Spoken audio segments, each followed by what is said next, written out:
Almost every major spiritual tradition in human history carries the same prophecy in one form or another. Christianity speaks of the return of Christ, a second coming at the moment of humanity's greatest darkness. Islam speaks of the Imam Mahdi, a guided one who will appear when the world has fallen into chaos and restore justice and truth. Hinduism speaks of Kalki, the 10th avatar of Vishnu, who arrives at the end of the current age of moral decay, riding a white horse to restore cosmic order. And Buddhism, a tradition that most people associate with personal inner practice rather than cosmic prophecy, carries its own version of the same promise. His name is Maitreya, and his story is one of the most overlooked and most relevant prophecies in the entire Buddhist tradition. Part 1. Who is Maitreya? Maitreya is the future Buddha. The word itself comes from Sanskrit and means the loving one or the friendly one, and his name alone tells you something essential about what he represents. Where Gautama Buddha came as the Buddha of wisdom, Maitreya is prophesied to come as the Buddha of boundless compassion and love, a being whose primary quality is not just enlightened understanding, but an all-encompassing love for every living being that will characterize both his teaching and his presence in the world. According to Buddhist teaching, Maitreya currently exists as a bodhisattva, an awakened being who has chosen to remain in a state of waiting rather than entering final liberation, residing in a realm called Tushita heaven. He is described as fully aware, fully compassionate, completely prepared, simply waiting for the precise moment in human history when his appearance in the world becomes necessary and possible. This is not a fringe teaching confined to one small Buddhist school. The prophecy of Maitreya appears in the Pali canon of the Theravada tradition, in the Mahayana sutras, in the Vajrayana texts of Tibetan Buddhism, and in every major branch of the tradition across every culture Buddhism has touched. He is one of the few figures that virtually every school of Buddhism agrees upon across their many differences. Part 2. The conditions for his arrival.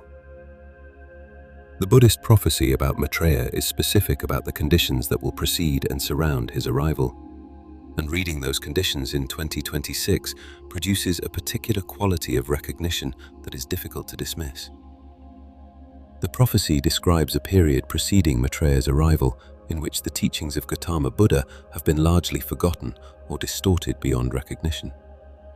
A time when the genuine inner practice at the heart of Buddhism has been replaced by ritual, performance, and institutional religion that preserves the outer form while losing the living essence. A time when moral confusion, social chaos, and spiritual disorientation have reached a peak that makes the need for a new embodiment of awakened consciousness undeniable. It also describes a world in which human beings have become increasingly disconnected from genuine wisdom, increasingly driven by greed, fear, and division, and increasingly unable to find their way back to the clarity and compassion that genuine human development makes possible. The parallel to the current state of the world in 2026 does not need to be labored. Ongoing wars, the collapse of shared truth, the epidemic of psychological suffering, the erosion of genuine spiritual understanding beneath layers of commodified wellness culture and performative religiosity. All of it maps with uncomfortable precision onto the conditions the prophecy describes as the environment into which Maitreya will eventually arrive. Part 3. The pattern across traditions.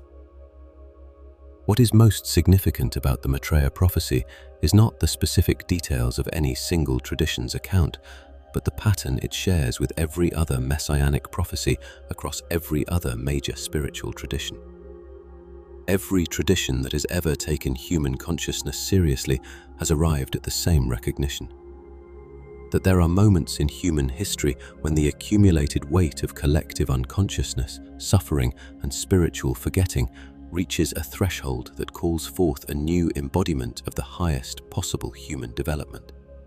A being who arrives not with armies or political power, but with a quality of awakened presence and teaching that has the capacity to remind humanity of what it is and what it is capable of. Whether that being is called Christ, or Mahdi, or Kalki, or Maitreya, the essential description is identical across every tradition. A figure of boundless compassion, a teacher of direct truth, a presence that cuts through the constructed reality of the era and points directly at what is genuinely real underneath it, and an arrival that is precipitated by the world reaching a state of darkness and confusion profound enough that the ordinary human capacity for self-correction is no longer sufficient. The fact that every major tradition independently arrived at this same pattern is not a coincidence.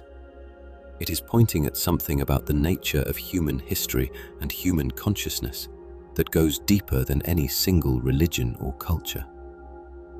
Closing. The question the Maitreya prophecy ultimately raises is not just when he will come, or what he will look like, or which tradition has the most accurate account of his arrival.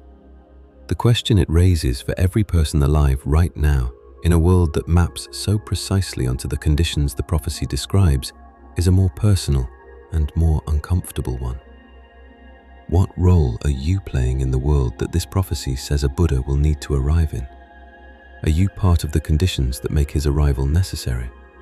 Or are you part of the force that makes it possible? Because every tradition that carries this prophecy also carries the same implicit teaching underneath it, that the arrival of an awakened being in the world is not separate from the awakening of the individual human beings within it, that the consciousness Maitreya represents is not something that descends from outside into a passive humanity, but something that emerges through the genuine inner work of the people who are willing to do it. The world Maitreya is prophesied to arrive in is being built right now. The question is what you are contributing to it.